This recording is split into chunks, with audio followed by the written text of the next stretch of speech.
તારીખ 1/11/2025 રોજ મહુવા ગ્રામ્ય પોલીસ સ્ટેશનમાં બીએનએસ કલમ 103(1), 309(6), 332(b) વગેરે અંતર્ગત લૂંટ વિથ હત્યાનો એક ગુનો દાખલ થાય છે.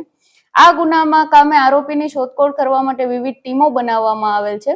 આ ટીમોમાં અમારી જે લોકલ ક્રાઇમ બ્રાન્ચની ટીમ છે એમને એક માહિતી મળે છે કે લૂંટમાં જે ઘરેણા વપરાયેલ હોય છે, લૂંટમાં જે ઉજીબેન વલ્લભભાઈ વાળા છે, જે આ કામના ભોગ બનનાર તેમજ મરણ જનાર છે, તેઓએ બનાવ સમયે પહેરેલ જે ઘરેણા છે એવા જ પ્રકારના ઘરેણા વેચવા માટે એક વ્યક્તિ વિપુલ ગિરધરલાલ વાળા, જે એમના જ ગામનો કોંજળી ગામનો વ્યક્તિ છે, ફરી રહ્યો છે. આ બાતમીના આધારે લોકલ ક્રાઇમ બ્રાન્ચની ટીમ દ્વારા વધુ તપાસ કરવામાં આવે છે અને ટેકનિકલ તેમજ હ્યુમન સોર્સના આધારે આ જે વિપુલ ગિરધરલાલ વાળા છે એની સિનોર, જે વડોદરા ગ્રામ્યનું એક ગામ છે, ત્યાંથી એને હસ્તગત કરવામાં આવે છે. આ વિપુલની વધુ પૂછપરછ કરતા એલસીબીની ટીમને માહિતી મળે છે અને વિપુલ કબૂલાત કરે છે કે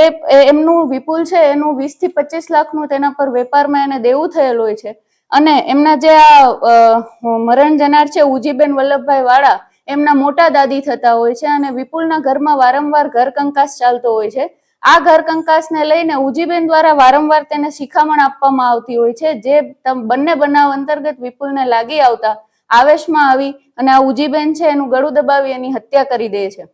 અને ત્યાંથી ફરાર થઈ જાય છે. આ સમગ્ર બનાવમાં ગઈકાલે આ વિપુલ છે, વિપુલ ગિરધરલાલ વાળા, એની મહુવા ગ્રામ્ય પોલીસ સ્ટેશન દ્વારા એની અટકાયત કરવામાં આવે છે અને નામદાર કોર્ટ દ્વારા તેના દિન 1ના રિમાન્ડ મંજૂર કરવામાં આવેલ છે.